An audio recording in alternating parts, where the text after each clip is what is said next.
지난번에 잠깐 얘기했듯이 저는 우리가 있는 이 장소, 이 공동체가 우리가 머무르는 동안 정말로 따뜻하고 행복한 시간이 되었으면 좋겠다라는 바람이 있거든요.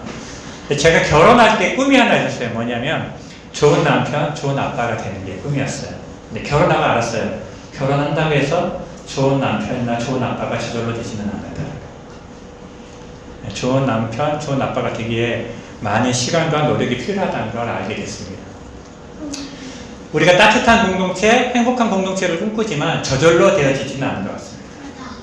그래서 여러분께서 그런 공동체를 만들기 위해서 수고하고 헌신해 주셔서 너무 감사하게 되고요. 한 사람 한 사람이 그러한 공동체를 꿈꾸고 함께하고 헌신할 때 우리 공동체가 우리가 꿈꾸는 것처럼 더 좋은 공동체가 될 거라고 기대해 봅니다. 자, 오늘은 신명기 10장 12절에서 16절 말씀인데요. 실은 이 말씀을 선택하게 된 배경이요, 지난 시간 말씀에 나와요. 지난 시간 말씀이 로마서 2장 28, 29절 말씀이었는데 우리 같이 한번 읽어보겠습니다. 같이 읽겠습니다. 시작. 무릇 표면적 유대인이 유대인이 아니요 육신의 할례가 할례가 아니니라. 오직 이면적 유대인이 유대인이며 할례는 마음에 하느니 영에 있고 율법 전문에 있지 아니한 것이라.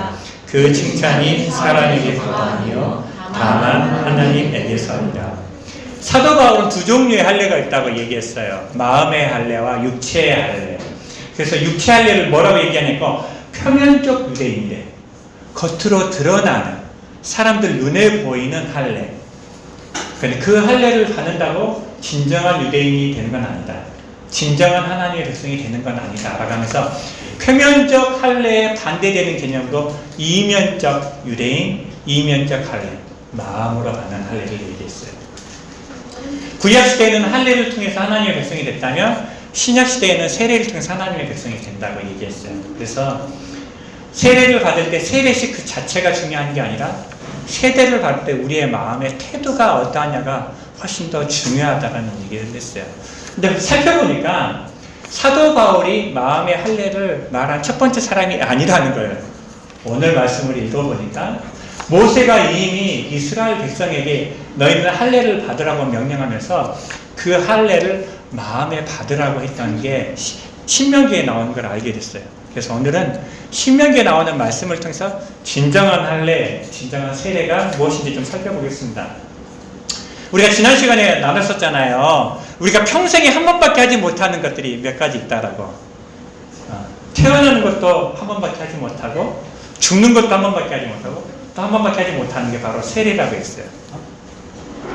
세례는 우리가 평생에 딱 한 번밖에 받지 않는 의식입니다. 그래서 아무리 강조해도 지나치지 않은 것 같아요. 이번에 세례를 받으시는 분들이 계시고, 이미 받으신 분도 계시고, 아직 받지 않았지만 앞으로 받으시는 분들이 계시기 때문에 세례를 받으면서 나는 어떤 자세로 세례를 받아야 되겠다, 세례 받은 자로서 어떻게 살아야 되는지를 다시 한번 생각해보는 시간을 갖도록 하겠습니다. 자, 오늘 말씀이 나오는 신명기는요, 우리가 모세오경이라고, 모세가 쓴 5가지 성경책이 있어요. 창세기, 출애굽기, 레위기, 민수기, 신명기. 그 중에서 제일 마지막 5번째 책이 신명기인데요. 신명기를 한마디로 얘기하면 뭐냐? 모세의 마지막 설교라고 볼 수가 있어요. 그래서 신명기에는요, 모세가 죽기 전에 이스라엘 백성에게 했던 3편의 설교가 기록되어 있어요. 보면 1장부터 4장까지는 하나님이 이스라엘에게 행하신 일이 어떤 것들인지, 그러니까 모세가 마지막으로 죽기 전에 이스라엘 백성에게 너희가 믿는 하나님이 어떤 분인지, 그분이 우리에게 어떤 일을 행하셨는지 보여주는 게 첫 번째 설교예요. 그리고 오늘 말씀이 있는 두 번째 설교가 하나님이 이스라엘에게 기대하시는 일이에요. 그렇다면 그 하나님을 믿는 우리가 어떻게 살아야 되느냐, 하나님의 백성다운 삶이 무엇이냐, 하나님이 원하시는 삶이 무엇이냐를 얘기해 주는 게 두 번째 설교이에요. 그리고 마지막 세 번째 설교는 하나님이 이스라엘에게 앞으로 행하실 일이에요. 너희가 하나님의 백성답게 살면 이러한 일이 일어날 거야. 그런데 너희가 하나님의 말씀에 순종하지 않고 살려나? 그러면 이런 일이 일어날 거야. 한마디로 얘기하면 축복과 저주의 약속이 선포되어야 됩니다. 이걸 보면 그런 생각들을 하게 되어야 돼요. 우리는 흔히 바쁘고 열심히 살아가면 내가 잘 살고 있다라는 착각에 빠져요. 근데 성경은 하나님이 원하시는 삶이 바쁘고 열심히 사는 게 아니라고 얘기하고 있어요. 자, 이스라엘 백성들이 자신만만했었거든요. 나는 율법도 잘 지키고 있어. 우리들은 할례도 다 받았어. 우리는 저 이방인처럼 그렇게 하나님의 심판을 받는 그런 사람이 아니야. 정말로 바쁘고 정말로 열심히 살았단 말이에요. 근데 그런 삶이 그들의 구원을 보장해주거나 증명해주지 않는다라고 얘기하는 거예요. 하나님의 말씀에 순종하는 것, 그것이 하나님이 기뻐하시는 삶을 얘기하고 있는 거예요. 봐요. 우리가 능력이 많지 않을 수 있어요. 우리가 많은 것을 하지 못할 수도 있어요. 그럴 때 우리는 난 왜 이렇게밖에 못 살지? 라고 스스로를 자책하는데, 내가 얼마나 바쁘고 얼마나 많은 일을 한다는 것보다 내 마음의 중심이 정말로 하나님이 기뻐하시는 삶을 살기를 원하는가? 그 마음의 중심을 갖고 있을 때 내가 때로는 무능하고 내가 많은 것을 하지 못한다 하더라도 그 모습 그대로를 하나님이 기뻐 받으시는 것을 믿으시기 바랍니다. 하나님은 우리의 능력이나 우리의 재능보다 우리의 마음을 더 소중하게 여기시는 분이시라는 거예요. 자, 그러면 이런 질문을 해볼 필요가 있겠죠. 왜 모세는 이스라엘 백성에게 죽기 전에 마지막 설교를 해야만 했을까? 그것도 신명기라는 아주 긴 설교를 3편이나 해야 했을까? 모세가 설교를 해야만 이유가 나와요. 같이 한번 읽어보겠습니다. 시작. 모세는 애굽 시절을 모르는 새로운 세대에게 실패의 역사가 되풀이되지 않도록 하나님이 누구시며 하나님의 백성으로서 어떻게 살아야 할지를 가르치기를 원했어요. 지금 모세의 설교를 듣는 사람이 누구냐면 광야에서 태어난 새로운 세대였어요. 그럼 그전 세대는 애굽에서 태어난 백성들이었죠. 그래서 애굽에서 이스라엘 백성을 구원하여 주시는 홍해를 가르시고 10가지 재앙을 내리고 만나와 메추라기로 인도하였던 그 하나님의 기적을 경험한 세대였어요. 그런데 지금 그 세대가 다 죽고 광야에서 태어난 새로운 세대가 지금 약속의 땅으로 들어가려고 하고 있는 거예요. 어떤 세대? 하나님을 경험해 보지 못한 세대. 여러분 중에는 모태신앙들이 많이 계셔요. 부모님은 하나님을 믿고 하나님을 경험하는 경험들을 했을지 몰라요. 그런데 모태신앙들은 부모님 따라 교회는 나왔는데 하나님을 특별하게 경험한 체험이 없을 수도 있어요. 내가 믿는 하나님이 어떤 분이신지. 마치 모세의 설교를 듣는 사람들이 그러한 사람들이 있어요. 부모님은 하나님을 경험했지만 나는 그런 것을 경험하지 못했어. 그리고 나는 지금 그 하나님의 사명을 받아서 약속의 땅에 들어가서 그 땅을 정복해야 돼. 그런 이스라엘 백성에게 실패의 역사가 되풀이되지 않도록, 부모들이 했던 그 불순종의 역사가 반복되지 않도록 그들에게 가르치고 경고하기 위해 지금 이 설교를 하고 있는 거예요. 그래서 그 설교의 내용이 뭐냐? 하나님이 어떤 분이신지, 우리가 믿는 하나님이 어떤 분이신지, 그분이 우리를 위해 무엇을 행하셨는지, 그리고 하나님의 백성이 된 우리가 어떻게 살아야 될지를 지금 모세는 가르치고 있는 거예요. 모세의 설교의 내용을 같이 한번 읽어보겠습니다. 같이 읽겠습니다. 시작. 모세는 광야 생활을 회고하며 이스라엘 백성을 향해 하나님의 언약 안에 머물며 하나님의 말씀에 절대 순종하는 것이 바로 행복과 번영의 지름길임을 가르쳐준다. 뿐만 아니라 하나님의 말씀을 떠나 자행자재할 때 반드시 실패하고 불행하게 되던 과거 역사를 기억시켜준다. 전 이번에 처음 이 단어를 배웠어요. 자행자지. 내가 가고 싶을 때 가고 내가 멈추고 싶을 때 멈춘다. 이해되죠? 반대는 뭐예요? 하나님이 가라고 하면 가고 하나님이 멈추라고 하면 멈추는 거예요. 그게 하나님의 말씀에 순종하는 삶인데, 그것과 반대되는 삶이 뭐냐? 자행자지라. 그런데 이게 세상의 메시지와 정반대인 거예요. 세상에서 뭐라고 해요? 네가 하고 싶은 대로 해. 네가 하기 싫으면 하지 마. 네가 행복하면 짱이야. 근데 성경은 그렇게 얘기하지 않아요. 왜요? 우리가 하나님의 백성이기 때문에. 하나님의 백성은 하나님의 말씀에 순종하는 사람을 하나님의 백성이라고 하고 있어요. 물론 내가 하고 싶을 때 하고 내가 멈추고 싶을 때 멈추잖아요. 그럼 행복을 얻을 수 있어요. 우리는 그런 행복을 일시적인 행복이라고 해요. 근데 영원하지 않아요. 그 일시적인 행복을 제가 경험한 적이 있어요. 전 초콜릿을 정말로 좋아하거든요. 여러분 초콜릿 좋아합니까? 전 다크 초콜릿을 싫어하고요. 달달한 초콜릿을 좋아해요. 아주 달콤한 초콜릿을 좋아하는데 고등학교 때 얼마나 좋아했냐면요. 매일 초콜릿을 먹었어요. 혹시 내가 오늘 이 부교재로 사왔어야 되는데 가나 초콜릿 1,000원짜리 파는 거 지금은 얼마에 파는지 모르겠어요. 제가 고등학교 3년 동안 자취생활을 했었거든요. 여러분 혹시 자취생활을 해본 적 있는지 모르겠는데 자취생활하면 먹는 게 부실해요. 근데 공부하면 너무 힘이 없고 그랬어요. 저녁에 학교 끝나고 집에 들어가기 전에 가게 들려서 꼭 초콜릿 하나씩 사 먹었어요. 그러면 너무 달콤하고 또 열량이 보충이 되어져서 공부에 집중력이 생겼거든요. 1년 내내 고등학교 3학년 때 초콜릿을 먹었어요. 그런데 너무 피곤하니까 뭘 안 했냐면 양치질을 안 하고 잤어요.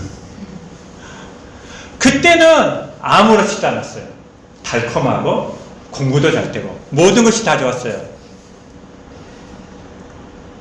그런데 제가 대학을 졸업하고 나서 결혼을 하고 40대가 되니까요. 치아에 문제가 생기기 시작했어요.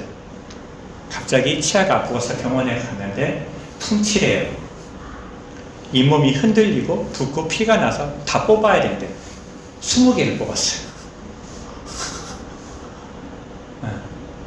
물론 치아가 약한 것도 있었는데 그리고 관리를 잘못한 것도 있었는데 저는 초콜릿이 한 역할을 했다고 생각하고 있어요.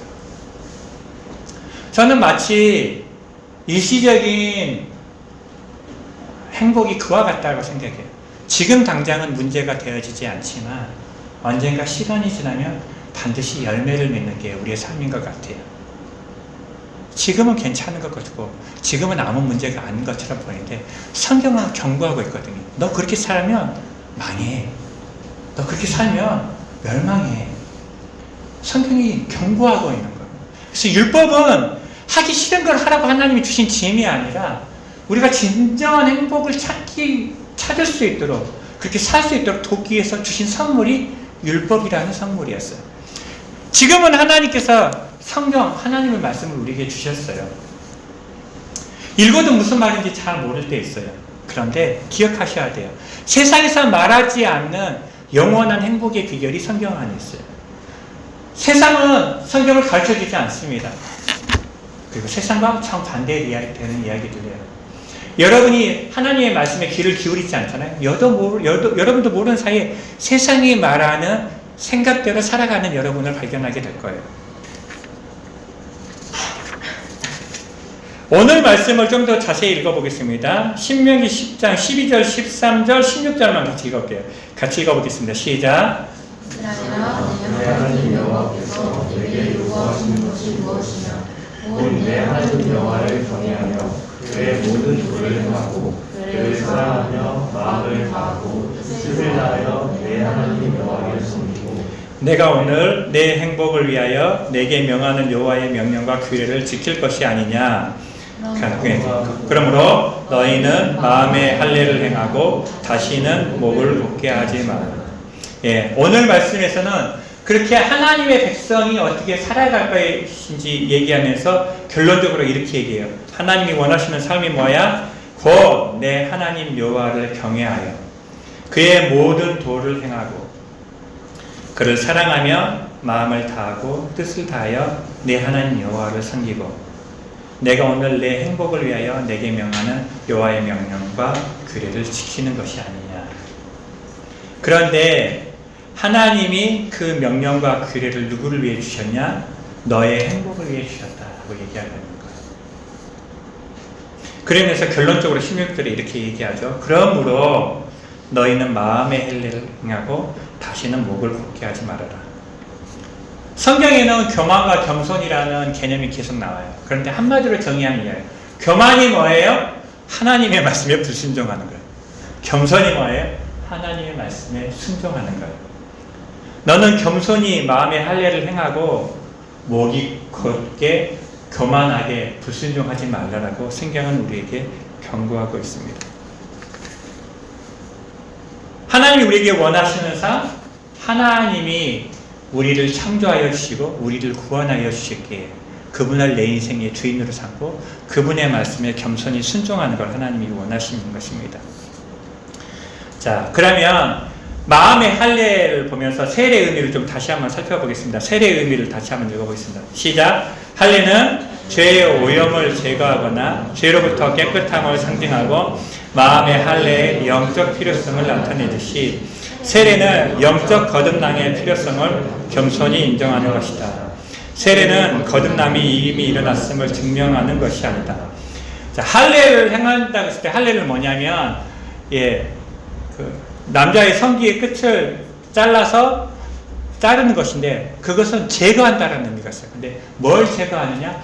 내 육신의 더러운 것을 제거한다는 의미가 있어요. 근데 육체 할례는 육신의 더러움을 제거한다고 했을 때 마음의 할례라고 했으면 내 마음의 더러움을 제거하는 것을 상징하고 있어요.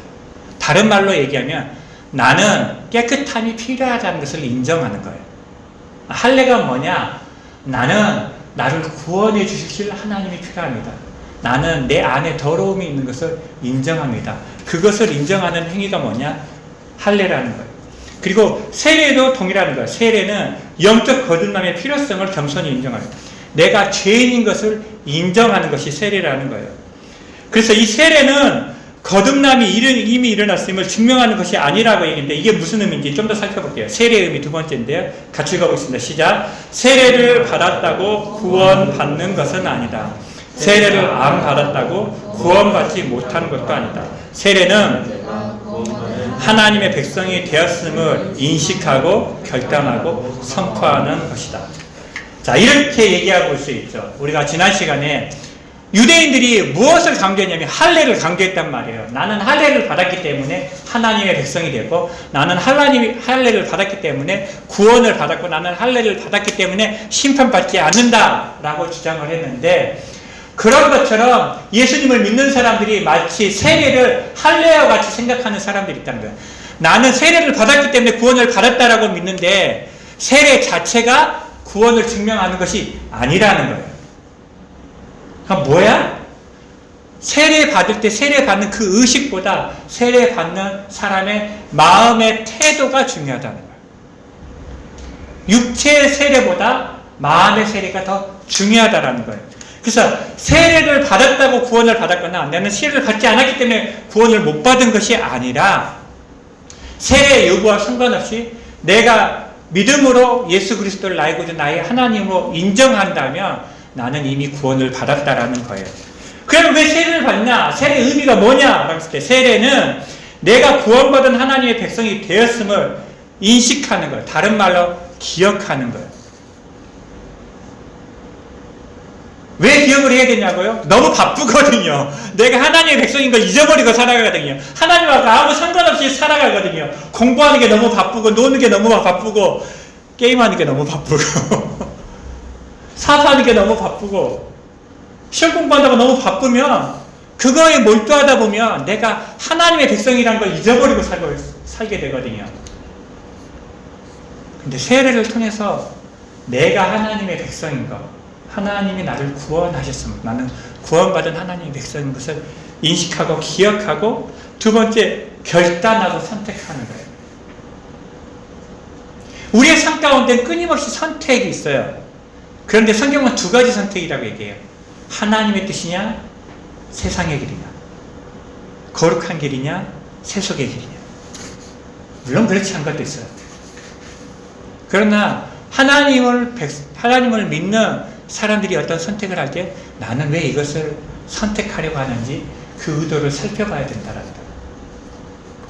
내가 정말로 원하는데 이게 정말로 하나님이 원하시는 삶인가 생각해 봐야 된다는 거예요. 그런데 세례는 이제 지금까지는 하나님과 상관없는 삶을 살았다면 지금부터는 내가 하나님의 자녀로서 하나님이 원하시고 기뻐하시는 삶을 선택하겠습니다라는 결단을 보여주는 그리고 그것을 선포하는 것이 세례라는 것이에요. 왜 선포를 해야 되냐고요? 많은 사람들이 자기 자신이 하나님의 백성인 것을 선포하지 않고 드러내지 않고 숨기고 살아가기 때문에. 그런데 하나님은 우리를 통해 하나님의 이름이 전파되어지기를 원하거든요. 하나님은 하나님의 일을 할 때 어떻게 사용하시냐고요? 하나님의 백성들이 하나님의 뜻대로 살아갈 때 그 사람을 통해서 하나님이 누구이신가를 사람들에게 보여줘요. 하나님은 우리를 통해서 우리가 하나님의 말씀에 순종할 때 우리를 통해서 내가 아닌 내가 믿는 그 하나님이 드러나기를 원하세요. 어떻게 드러나요? 하나님의 말씀에 순종할 때 내가 하나님을 믿는 사람이라고 드러낼 때 그것이 드러난다라는 거예요. 그래서 오늘 말씀을 정리해 보도록 하겠습니다. 하나님은 우리를 위해 말씀을 주셨습니다. 하나님의 백성에게 주신 특별한 선물인데 그게 바로 성경이에요. 여러분은 지금 하나님을 믿기 위해서 또는 믿기 때문에 이 자리에 앉아서 예배를 드리고 있거든요. 네, 하나님의 백성다운 삶이 뭐예요? 성경에 나와 있거든요. 하나님이 우리를 위해 말씀을 주셨습니다. 두 번째, 하나님의 말씀에 순종할 때 하나님의 백성답게 살 수 있습니다. 안타까운 현실이지만 예수님을 믿는 사람 중에서 정기적으로 성경을 읽거나 공부하는 사람이 많지 않습니다. 10%도 안 됩니다. 그래서 제가 이 말씀을 드려요. 여러분 상위 10%가 되기를 원하세요? 성경을 읽으세요. 신앙의 상위 10%가 될 수 있습니다. 하나님의 말씀에 순종할 때 하나님의 백성답게 살 수 있습니다. 세례는 하나님의 백성이 된 것을 증명하는 것이 아니라 하나님의 백성답게 살아갈 것을 결단하는 것입니다. 이번에 세례 받으시는 분들 계속 세례 교육을 하고 있는데 내가 평생에 한 번밖에 받지 않은 이 세례를 받으며 남의 마음의 태도를 다시 한번 점검하는 시간이 되었으면 좋겠고, 이미 세례를 받으신 분들은 나는 정말로 세례 받은 자답게 살아가고 있는지 다시금 점검하는 시간이 되었으면 좋겠습니다. 그리고 하나님의 백성답게 살아가기를 결단하는 저와 여러분 되시기를 주님의 이름으로 축복합니다. 우리 찬양, 주님 말씀하시면 함께 찬양하고 기도하도록 하겠습니다.